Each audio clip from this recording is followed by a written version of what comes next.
ज्योतिष पर हम कुछ प्रकाश डाल रहे हैं। देखिए, सबसे पहला बात यह है कि कोई भी अधिकार यदि मिले तो अधिकार के अनुसार जो उसका फल है या उनका कर्तव्य है, वो कर्तव्य को पालन करना चाहिए। न कि ये सोच ले कि हम ये है, अपने अभिमान में जो अपना कर्म को भूल जाए। यही चीज़ हुआ था पांडव कौरव के राज्य में। तो विशेष अपना ये देख कर के, प्रभाव देख कर के, यदि ज़्यादा धन हो जाए, संपत्ति हो जाए, विद्या हो जाए, तो अभिमान नहीं करना चाहिए। उन्होंने क्या किए, तो पांडव कुछ ऐसा गलत काम किए इसके कारण वो शापित हो गए। और शापित होने पर उन्होंने ये भी नहीं सोचा, ये भी नहीं देखा कि भीष्म ने हमको क्यों बनाया राजा। वो ज्येष्ठ भ्राता हमारा धृतराष्ट्र है, उनको क्यों नहीं बनाया। तो ज्ञानी लोग ये समझते हैं कि किसको क्या पद दें न दें, क्या भार दें न दें, ये सोच करके उसको देता है। लेकिन अज्ञानी लोग जो है वो हमारे तक ही वो सीमित रहे और हमारा ही वो बात समझें, ये हो कर के वो अपने से अव्वल को देता है, जो हम उसका मालिक बने रहेंगे। लेकिन ज्ञानी लोग जो है कोई हो, लेकिन वो देता है जो ये भाल संभाल सके। लेकिन उन्होंने पांडव क्या किए, तो प्रतिनिधि बना करके धृतराष्ट्र को चले गए, जो हम प्रायश्चित करने जा रहे हैं। ये तो वो भगवान के जैसे प्रकृति का गुप्त बात, रहस्य कोई नहीं जान पाता है। जो हम वहाँ से आएंगे नहीं आएंगे, ये तो उसको नासमझ था। लेकिन वो प्रतिनिधि बना के गए। लेकिन प्रतिनिधि यहाँ वास्तविक अपना राजा मान लिए, और पांडव के स्वर्गीय हो जाने पर जो उसको वास्तविक ये हो गया जो हम ही राजा है। लेकिन ये सोचना चाहिए, जो प्रतिनिधि बना के गया है, हम प्रतिनिधि ही है। लेकिन उन्होंने जो है बहुत उनके यहाँ उनके पुत्र वगैरह इतना माने दुष्कर्म करने लगे। लेकिन पिता को बारंबार जो है अपने से भूल का आभास नहीं होने दिया और नाटक करते रहे पिता के सामने। दुर्योधन जितना कर्म किए सब नाटक करके उन्होंने पिता से करवाए। और वो क्या किए, तो यही चीज़ जब युद्ध ठहर गया तब उन्होंने क्या किया, तो धृतराष्ट्र एक ज्योतिषी को बुलाया। ये हम गुरु मुख से सुने हैं, वो बात बताते हैं। जो ज्योतिषी को बुलाए, देखिए ज्योतिषी जी, हमारा पुत्र का विजय होगा कि उन पांडव का विजय होगा। ज्योतिषी ने क्या किया, तो उसको ये देख करके उनका ग्रह, तारा, नक्षत्र, और वो भी ज्योतिषी को ये भी देखना चाहिए जे उसका घर परिवार सावेश वगैरह ये सब कितना है, वो भी देखना चाहिए। वो ज्योतिषी नहीं देखता है, ज्योतिषी खाली पूरा ग्रह, तारा, नक्षत्र देखता है। तो वो ज्योतिषी क्या कि सब कुछ देख करके से वो देखें ग्रह, तारा, नक्षत्र भी ठीक है। भीष्म को कोई उठा नहीं सकता है संसार से, द्रोणाचार्य को उठा नहीं सकता है, कर्ण को उठा नहीं सकता है।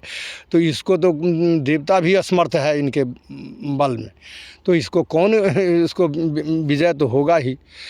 लेकिन जब क्या हुआ, तो सारा धृतराष्ट्र का पुत्र मारा गया। तो धृतराष्ट्र फिर और ज्योतिषी को बुलाए।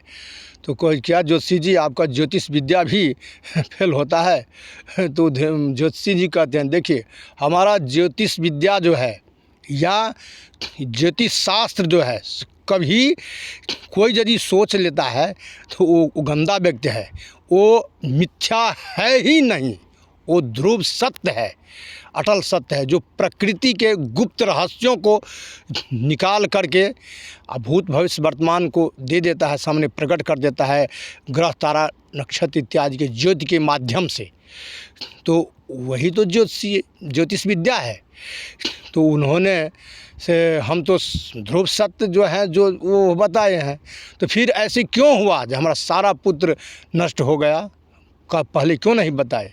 तो कहें तो ज्योतिषी जी बताए, देखिए ये तो बात है जो ये तो शास्त्र है जो यहाँ के जो जन्म समकालीन समय में जो ग्रह तारा नक्षत्र है, लेकिन ये भी तो माने घर परिवार का जो परिवेश है, जो मर्यादा है, धर्म किसी को नहीं छोड़ता है। भीष्म भी गलती किए थे, वो भी भोग लिए। धर्म किसी को नहीं छोड़ता है। वो धर्म का न कोई शत्रु है, न कोई मित्र है, न कोई हित है, कुछ नहीं है। धर्म के बिना सब सूना है। कोई भी कार्य करेंगे, कोई भी कुछ करेंगे तो धर्म से संबंध करेंगे कार्य, तो वो कार्य शुभ होगा। उसके विपरीत करेंगे अशुभ होगा। तो यही चीज़ जो है सो क्या के तो वो कहे जो देखिए आपका पुत्र जो है सो आपको भी जो है सो भूल भुलैया में रख करके मिथ्या को सत्य बनाते गए, आपको भी सम्मान नहीं दिए। तो सूर्य पराक्रम का ग्रह है, वो कैसे उसको पराक्रम देगा। और दादा वगैरह जो है सो उसको अपमान के जो राहु बल देता है, तो उसको बल भी वो छिना गया। और देखिए गुरुओं को जो है सो कौन गुरु को जो अपमान नहीं किया है, तो उसका जो है सो जितना बुद्धि विद्या था सब छिना गया। तो ये सब तो ग्रह जो है सो देखते हैं जो ये अशुभ कर्म कर रहे हैं और अशुभ रास्ता के तरफ जा रहे हैं, तो उसको सब कुछ वो अच्छा स्थान में रहते हुए भी उसको वो फल नहीं देने लगता है। वो छीना जाता है, वो छीन लेता है उसको, जो है सो माने अशुभ कर्म के तरफ उसको धकेल देता है। तो इसका दुख के कारण है शनिदेव, दुख का कारक ग्रह शनिदेव है। तो वो उसको नष्ट भ्रष्ट सब हमारा का ज्योतिष विद्या तो निष्फल नहीं हो सकता। ये तो यही कारण से हुआ है। तब उन्होंने धृतराष्ट्र फिर मौन हो गए। तो कारण है लोग यहाँ कोई पद मिलता है तो ये समझता है जो हम ये हो गए, यहाँ मार होता है सो ये पद के लिए हम प्राइम मिनिस्टर होंगे, हम फलना होंगे, ये होंगे, सब ये मालिक बनने के लिए मार करता है, लेकिन नौकर बनने के लिए, दास बनने के लिए कोई मार नहीं करता है। देखिए जो उसको से टॉन्ट रूप में उनको बात कहे जो ये चौकीदार, लेकिन वास्तविक वो स्वीकार किए मोदी जहाँ है चौकीदार, तो वो जनता का सेवक बन के हैं। वो कहे हम मालिक नहीं, हम सेवक है। तो देखिए उनको जय जयकार होगा, उनको फिर 24 में आएंगे।